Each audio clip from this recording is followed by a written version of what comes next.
कलयुग में अगर चमत्कार और दर्शन करने हैं शिव जी के तो इस वीडियो को पूरा देखें। नमस्कार दोस्तों, हमारी विरासत की श्रृंखला में आज हम दर्शन करने आए हैं कामनाथ महादेव मंदिर, जो कि गुजरात राज्य के खेड़ा जिले के रड़ू गांव में स्थित है। इस मंदिर के पीछे बहुत ही रोचक कहानी है। जैसा कि यह मंदिर घी वाले मंदिर के नाम से प्रसिद्ध है, जिन्हें घी वाले महादेव मंदिर कहा जाता है। आपको जानकर आश्चर्य होगा कि 636 साल से यहाँ घी का भंडार भरा हुआ है। भगवान के साक्षात दर्शन करने हो तो एक बार रड़ू गांव अवश्य पधारें। 650 साल पुराने घी का क्या है रहस्य, जानने के लिए वीडियो को अंत तक देखें। यह मंदिर अहमदाबाद से लगभग 50 किलोमीटर की दूरी पर स्थित है। जब भी आप अहमदाबाद आए या अहमदाबाद में जो भी रहते हैं और जिन्हें इस मंदिर के बारे में नहीं पता है, वो यहाँ आकर दर्शन अवश्य करें, क्योंकि ये मंदिर बहुत ही चमत्कारी मंदिर है। यहाँ पर आकर इसकी सकारात्मक ऊर्जा को आप महसूस कर सकते हैं और जैसे आप इस भूमि पे पांव रखेंगे, आपको एक सकारात्मक ऊर्जा महसूस होगी। तो आप हमारे साथ चलिए और अंदर दर्शन कीजिए, पहले महादेव के मंदिर के। और जैसे महादेव की कई जगह पे शिवलिंग की पूजा होती है, कई जगह पे मुखारविंद की पूजा होती है, लेकिन यहाँ पर महादेव के तीनों रूपों की पूजा होती है, मुखारविंद की, शिवलिंग की और ज्योति की, क्योंकि ज्योति स्वरूप में महादेव यहाँ पर आए थे, यहाँ प्रकट हुए थे। इस मंदिर के पीछे ऐसी कहानी है कि बहुत वर्ष पहले, क्योंकि ये मंदिर बना था 1445 विक्रम संवत में, और तब यहाँ पर गांव में, रड़ू नामक गांव में, जेसल भाई नामक एक शिव भक्त रहा करते थे। और उनका जीवन का ये नियम था कि बिना शिव जी के दर्शन किए, बिना शिव जी के जल चढ़ाए वो पानी भी ग्रहण नहीं करते थे। और ये उनका रोजाना का नियम था, क्योंकि और उनके गांव में, यानी इस रड़ू गांव में, कोई भी शिव मंदिर नहीं था। इसलिए वो यहाँ से 8 किलोमीटर दूर पैदल जाकर पुनाक नामक गांव में जाकर शिव जी के दर्शन किया करते थे और तभी आकर वो अन्न या जल ग्रहण करते थे। लेकिन एक बार ऐसा हुआ कि यहाँ की जो नदी है उसमें बाढ़ आ गई और 8 दिन तक वो नदी शिव जी के दर्शन करने के लिए नहीं जा पाए। और 8 दिन के तक वो निराहार रहे और शंकर भगवान की तपस्या में लीन रहे। शंकर भगवान ने उन्हें स्वप्न में यह आदेश दिया कि तुम गांव जाओ, पुनाज नामक गांव जाओ और वहां से जाकर ज्योति लेकर आओ और उस ज्योति को यहाँ प्रज्वलित करो। यहाँ जब उन्होंने अपना स्वप्न दूसरे दिन गांव वालों को बताया तो सारे गांव वाले उनके साथ आए और जाकर बड़े ही धूमधाम से अखंड ज्योति वहां से लेकर आए और यहाँ पर आकर स्थापना की। तो यहाँ पर आप देख सकते हैं हमारे मंदिर के अंदर 1445 ईस्वी से अखंड ज्योति यहाँ जल रही है। और मंदिर के अंदर जो सकारात्मक ऊर्जा है वो आपको अंदर तक भाव विभोर कर देगी। जय महादेव। यह है मंदिर का बाहरी परिदृश्य, जो कि बहुत ही सुंदर और मनमोहक है। इस मंदिर तक पहुंचने के लिए आप अहमदाबाद से किसी भी साधन के द्वारा यहाँ खेड़ा जिले के रड़ू गांव तक पहुंच सकते हैं। वर्तमान में जो ये मंदिर हमें दिखाई दे रहा है, उसके स्थान पर पहले एक छोटा सा मंदिर था, लेकिन आज इसका प्रांगण बहुत ही भव्य और विशाल है। मंदिर में 4 बड़े बड़े कमरे हैं जहाँ मटकों में घी रखा गया है। पहले हम चलकर मंदिर के अंदर भगवान शिव के दर्शन करते हैं, उसके बाद हम मंदिर का भ्रमण करेंगे। मंदिर के अंदर शिवलिंग और शिव के मुख अरविंद और ज्योति स्वरूप शिव तीनों की पूजा होती है। आप देख सकते हैं शिवलिंग है और सामने ही मुखारविंद रखा गया है और दोनों तरफ अखंड ज्योति दिन रात जलती रहती है। यह ज्योति 1445 विक्रम संवत से आज तक अखंड है। लगभग 636 साल हो गए हैं। वर्तमान समय में यहाँ बड़े बड़े मेले और आध्यात्मिक कार्यक्रम आयोजित किए जाते हैं। श्रावण मास और शिवरात्रि के समय यहाँ की शोभा देखने लायक होती है। इस गांव में भगवान शिव के मेले और नगर यात्रा की व्यवस्था रथ यात्रा की तरह ही की जाती है। भक्त विभिन्न कार्यक्रम और भक्ति गीतों का आनंद लेते हुए भगवान शिव की पूजा करते हैं। पूरे श्रावण मास के दौरान मंदिर में प्रतिदिन सुबह 6 से शाम 7 बजे तक यज्ञ किया जाता है और उसके बाद भगवान शिव की विशाल आरती होती है। अन्य बड़े शिव मंदिरों की तरह कामनाथ महादेव में भी बड़ा उत्सव और रुद्र यज्ञ भी किया जाता है और भगवान शिव का आशीर्वाद प्राप्त करते हैं। ये हम भी अखंड ज्योति का दर्शन कर आशीर्वाद प्राप्त करें और मंदिर का इतिहास और आगे की कथा जानने के लिए हम यहाँ पर उपस्थित एक भक्त से इसके बारे में विस्तार से नमस्कार जी। जानेंगे। हाँ, शुभ नाम नमस्कार। आपका? पटेल भिखाभाई सोमाभाई। जी पटेल भाई, पूरी जानकारी दीजिए हाँ, कि ये इतने सारे जो मटके हैं इसके अंदर क्या है और हाँ। क्या मान्यता है इसकी? और ये जो चारों रूम में जो पूरे मटके भरे हुए हैं वो सब घी के हैं। वो घी कैसे और कब ये इकट्ठा होने लगा उसकी माहिती मैं तुमको देता हूँ। आज से लगभग 700 साल पहले यहाँ कोई बस्ती नहीं थी, लेकिन रूडी नामक जो गौ पालक थी वो यहाँ रहती थी। उसके बाद में पूरी बस्ती पटेल क्षत्रिय सब लोग धीरे धीरे करके यहाँ रहने लगे। उनमें से एक पटेल जो जयसंग भाई नामक पटेल थे वो शिव भक्त थे, लेकिन 700 साल पहले यहाँ कोई शिव मंदिर नहीं था। तो वो शिव भक्त यहाँ से नदी पार करके 7 किलोमीटर दूर पुनाज गांव है, वहाँ शिव मंदिर था, वहाँ दर्शन करने के लिए हर रोज जाते थे। और उन्होंने बचपन से ही एक नियम लिया था, एक प्रण लिया था कि जब तक भोलेनाथ का दर्शन करके वापस गांव में नहीं आऊँगा तब तक अन्न या जल ग्रहण नहीं करूँगा। ऐसा नियम लिया हुआ था। ऐसा सालों तक चला, लेकिन हमारे गांव में आसपास 7 नदियाँ हैं। बीच में हमारा ये गांव रडू पड़ता है। रूडी नामक रबारण के नाम पर से इस गांव का नाम रडू पड़ा हुआ है। और वो जो जयसंग भाई पटेल थे, ऐसा सालों तक वह दर्शन करने के बाद यहाँ वापस आकर अन्न जल ग्रहण करते थे। ऐसा सालों तक चला, लेकिन बारिश की मौसम आई, उनका बुढ़ापा आ गया था। बारिश की मौसम में 7 नदियाँ पूर आया, 7 नदियों में बाढ़ आई। तब 10 दिन तक बाढ़ गई नहीं, तो जयसंग भाई 10 दिन तक अन्न जल ग्रहण किए बिना उन्होंने भोलेनाथ का भजन किया।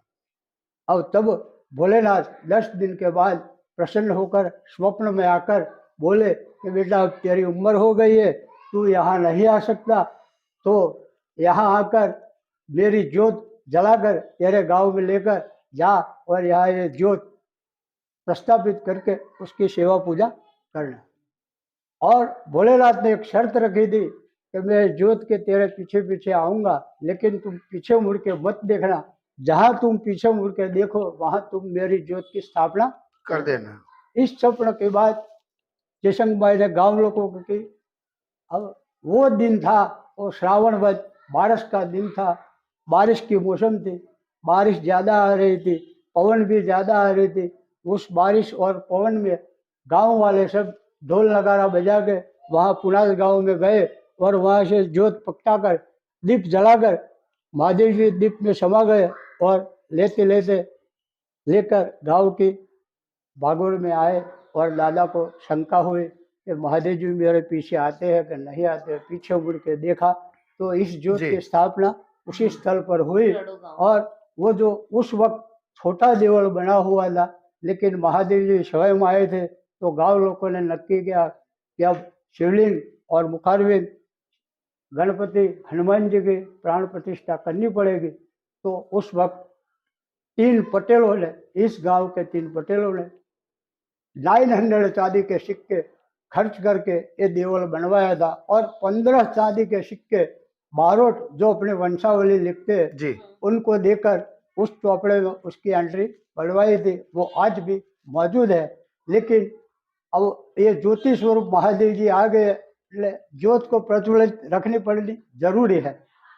तो उस ज्योत को प्रज्वलित रखने के लिए गांव वालों ने मिलकर नक्की किया जी। कि भाई सब जिसके घर गौ और भैंस जो है बफेलो जिसको बोलते हैं जी। वो उसको बछड़ा है और पहले 5 टन का दूध जो है उसमें से उसका वर्णा करके उसका जो घी बनेगा वो घी यहाँ दीप में देने का ऐसा सब लोगों ने मिलकर ऐसा नियम बनाया।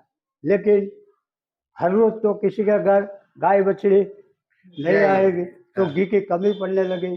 ऐसे पुराने लोग के मुंह से बात सुनी हुई है, मैं जी तो बहुत छोटा हूँ। ये जी दंत कथा है कि भाई जी जी उसी वक्त कोई साधु आया गांव में और वो दीप प्रज्वलित रखने के लिए गांव में घी लेने के लिए घूमे, लेकिन एक बूढ़ी औरत विधवा औरत ने टवाना मारा जी कि स्वयं महादेव जी आए हैं तो घी तो क्यों लेने के लिए निकला है, वो स्वयं इकट्ठा करेगा, वो स्वयं उसकी व्यवस्था करेगा। उसी दिन शाम को यानी कि सायंकाल एक व्यक्ति बैलगाड़ी में ऐसा मटका घी का भर के आए और बाहर रख के बोले आज से घी की कमी नहीं होगी, किसी के पास हाथ फैलाना नहीं पड़ेगा और पैसों से लेना नहीं पड़ेगा। तब से धीरे धीरे घी का भंडारा भरने लगा।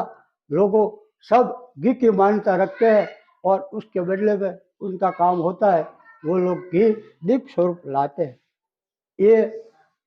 ये बात हुई कि भाई ये कैसे घी इकट्ठा हुआ, वो दीप स्वरूप सब घी आया हुआ है। लेकिन महादेव जी की कृपा है, सालों साल पुराना घी है, लेकिन यहाँ किसी की प्रकार का जीव जंतु या कीड़ी पैदा नहीं मकोड़ी होता, के कोई कुछ भी स्मेल नहीं है, नहीं है, किसी भी प्रकार की दुर्गंध नहीं। दुर्गंध नहीं है।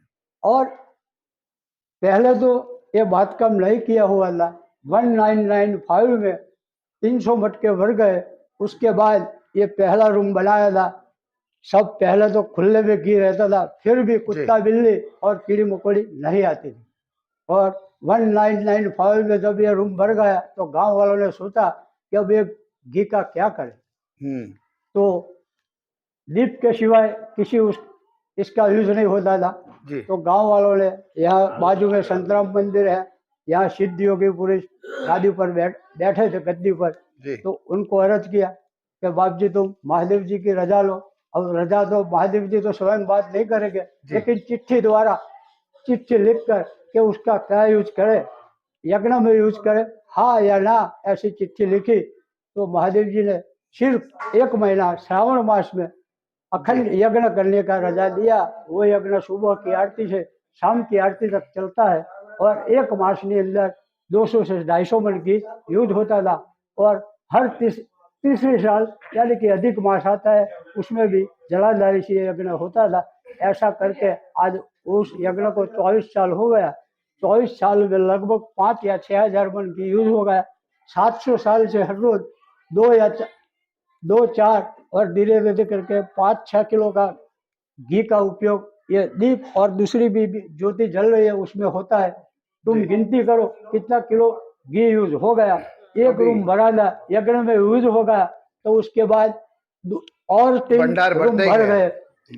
तो फिर इसी साल यानी कि 2024 में फिर संतों को इकट्ठा करके फिर से महादेव जी की आज्ञा ली चिट्ठी द्वारा, और महादेव जी ने आज्ञा दे दी कि अब ये अखंड यज्ञ शुरू करो। तो कार्तिक मास की पूर्णिमा के दिन से वहाँ बाहर जो यज्ञ कुंड है वो जलाधारी से घी होम हो रहा है। फिर भी घी की कमी पड़ती नहीं है और अधिक हर बढ़ता रोज है। का 60 से 70 किलो घी यूज होता है, लेकिन 100 किलो आता है।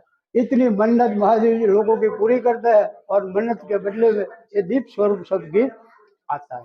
अब रही सप्त नदी की बात, हमारे गांव से 5 नदी जाती है और दूसरी 2 नदी यहाँ कोने में 3.5 किलोमीटर सप्त नदी का संगम है। वो पांडवकालीन जगह है। वहाँ क्या था, महाभारत में उसका उल्लेख है कि भाई 12 साल पांडवों ने जो वनवास किया था, उसके बाद 13वां साल गुप्तवास किया था। वो वैराट नगरी यानी कि आज का द्वारका, जो द्वारका नगरी है वो इसको वैराट नगरी बोलते हैं। 13वां साल गुप्तवास पूरा हुआ तो प्रातःकाल 7 किलोमीटर चल के सप्त नदी के किनारे पर जो वोठा गांव है, वहाँ कार्तिक मास की पूर्णिमा का दिन मेला लगता है। और यहाँ युधिष्ठिर को रिद्धि की गद्दी बनाकर युधिष्ठिर का राज्याभिषेक हुआ था और उसके बाद कलयुग का प्रारंभ हो गया जी। वो युधिष्ठिर को रिद्धि की गद्दी पर बिठाकर राज्याभिषेक तो किया, लेकिन पांडवों ने राज नहीं किया। महाभारत का भयंकर युद्ध हुआ। अपने शास्त्र के अनुसार पहले ने जमाने में काशी या बनारस में जो मृत्यु होवे उनका मोक्ष होवे, ऐसी मान्यता है। तो काशी विश्वनाथ में क्या है, उगमनी साइड का नदी है, उगमनी साइड का महादेव है और उगमनी साइड का श्मशान है और त्रिवेणी संगम है जी। वैसा इस भारत का दूसरा स्थल है। यहाँ भी उगमड़ी साइड का नदी, जी उगमड़ी साइड का महादेव और उगमड़ी साइड का श्मशान है, और यहाँ 5 नदी का संगम है। जी दूसरी भी बात महाभारत की आती है मयूर ध्वज राजा की, कि जिन्होंने वो कलयुग का प्रारंभ हुआ तो उनको 3 काल का ज्ञान हुआ कि अब कलयुग में लोगों की परिस्थिति क्या होगी और मैं क्या करूँगा, मेरे शरीर का मोक्ष कैसे करूँ। तो उन्होंने पहले दूसरा मार्ग बताया हुआ था मोक्ष का, कि काशी में जाकर अपने शरीर अपने अंग का 2 फाड़ करके काशी में करवट रख के जी मोक्ष प्राप्त करते थे। वैसा ही मयूर ध्वज राजा ने किया था। वो मयूर ध्वज राजा की नगरी यानी कि आज का अपना खेड़ा, जी आज भी उस वक्त मयूर ध्वज यानी कि उनकी ध्वज का निशान मयूर का था, और वही मयूर अपना राष्ट्रीय पक्षी है। उनके राजा ने, मयूर ध्वज राजा ने मोक्ष प्राप्त करने के लिए जो करवट रख के अपने शरीर के 2 फाड़ किए तो मयूर दुखी हुए। आज भी वो मयूर खेड़ा के नगर में प्रवेश नहीं करते, खेड़ा के बाहर यानी कि खेतों में रहते, लेकिन खेड़ा नगर में नहीं आते। ये पूरी कहानी है महादेव की। और दूसरा भी यहाँ का महत्व है कि 12 ज्योतिर्लिंग तुम घूमोगे, वहाँ 2 प्रकार की पूजा होती है, एक शिवलिंग की और एक मुखारविंद की। लेकिन यहाँ महादेव जी कलयुग में ज्योति स्वरूप आए हैं, दीपक में समा कर आए हैं, तो यहाँ ज्योति की, मुखारविंद की और लिंग की पूजा की हुई है। हमारे वडीलों ने आज भी एक नियम बनाया हुआ है कि वहाँ गर्भगृह में ब्राह्मण, गिरी, गोसाई, साधु, संत, तपोधन इत्यादि जा सकते हैं। हमारे पूर्वज जी लाए हुए हैं, मैं यहाँ का पटेल हूँ, हमारे पूर्वज महादेव जी को प्रसन्न हुए थे, लेकिन हम भी वहाँ जलाभिषेक नहीं कर सकते। जी ऐसा नियम सालों से चला आ रहा है। जी हम भी ब्राह्मण हैं वैसे। तो तुम जी पूजा करने के लिए जा सकते हो। यहाँ ट्रस्ट ने एक नियम बनाया हुआ है कि जो भी भूदेव आए उनका आय कार्ड दिखाकर, ट्रस्ट में सब सुविधा है भूदेव के लिए, जो पंचिया अबोटिया जो भी जरूरी पूजा का जरूरी सामान होता है है। वो जी ट्रस्ट देता है, और वो पूजा कर सकते हैं, लेकिन 12 बजे के पहले, पखाल के बाद ये संभव नहीं है। जी धन्यवाद। बराबर। जय महादेव। जय महादेव जय महादेव। दूसरा कमरा जो आप देख सकते हैं पूरा घी से भरा हुआ है। दूर दूर तक आप जहां नजर डालेंगे वहीं मटके ही मटके आपको दिखाई दे रहे हैं। पहले कमरे के बारे में अभी हमें यहाँ के एक, हाँ, ये भंडार नंबर 2 है और इसमें आप देख सकते हैं हर जगह घी घी। और ये एक महादेव जी का चमत्कार है। अगर हम कहीं भी घी के आसपास किसी दुकान पे जाते हैं तो वहां पे घी की एक स्मेल होती है, एक तरह की गंध आती है। यहाँ पे कहीं आपको किसी भी तरह का कोई गंध नहीं। आप देख सकते हैं कितने पुराने मटके हैं ये, लगभग 700 साल पुराना घी यहाँ पे स्टोर है। और एक मटके में लगभग 50 से 55 किलो घी आता है। और ये मटके राधनपुर गांव के आसपास कोई प्रजापति एक है वो बनाते हैं, वहीं से ये मटके आते हैं। एक मटके की कीमत आप मान लीजिए 600 रुपये इनको पड़ती है। 250 रुपये का मटका और 250 रुपये उसका ट्रांसपोर्टेशन।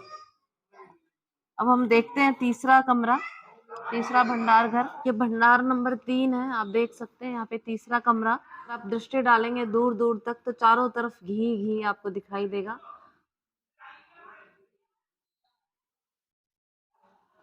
ये कोई चमत्कार से कम नहीं है, इस तरह से घी को स्टोर करके रखना।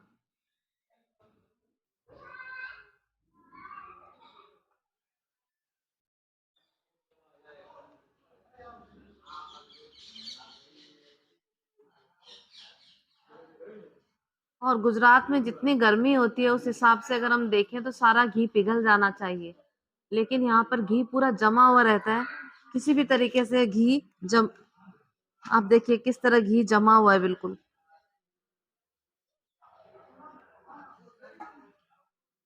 इतनी गर्मी में भी इस तरह से घी का जमा होना किसी चमत्कार से कम नहीं है। ये महादेव जी की साक्षात चमत्कार है एक तरह से।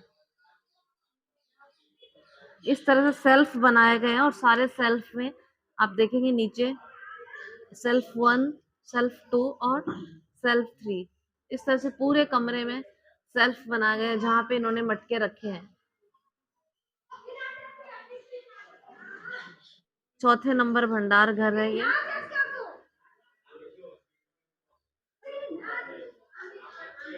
ये बिल्कुल नया भंडार घर है, आप देख सकते हैं किस तरह से यहाँ पर पूरे सेल्फ इस तरह के बनाए गए, जहाँ पे इन्होंने भंडार में घी, ये सारे मटके घी से भरे हुए हैं। और अभी जो दानदाता घी जो भी भक्त घी लेकर आते हैं, आप देखते हैं ऊपर ये जो सारे डिब्बे रखे हुए हैं घी के, जो भी भक्त दान करते हैं उन्होंने यहाँ इस तरह से घी रखा हुआ है। तो आप 24 घंटे चलते हुए इस हवन कुंड को आप देख सकते हैं।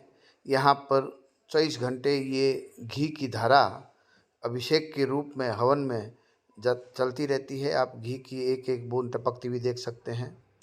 यहाँ पर 24 घंटे इस घड़े में घी रहता है और इसको जैसे ही खाली होता है उससे पहले इसमें भर दिया जाता है। लोग घी के रूप में यहाँ पर प्रसाद चढ़ा के जाते हैं और इस तरह से बहुत सारे रोजीना हर एक घंटे में ये घी के भंडार भरते रहते हैं। लोग आते रहते हैं और घी यहाँ पर चढ़ाते रहते हैं। और परम पूज्य रविशंकर महाराज जो स्वातंत्र सेनानी हो गए, उनका भी यह जन्मस्थली है।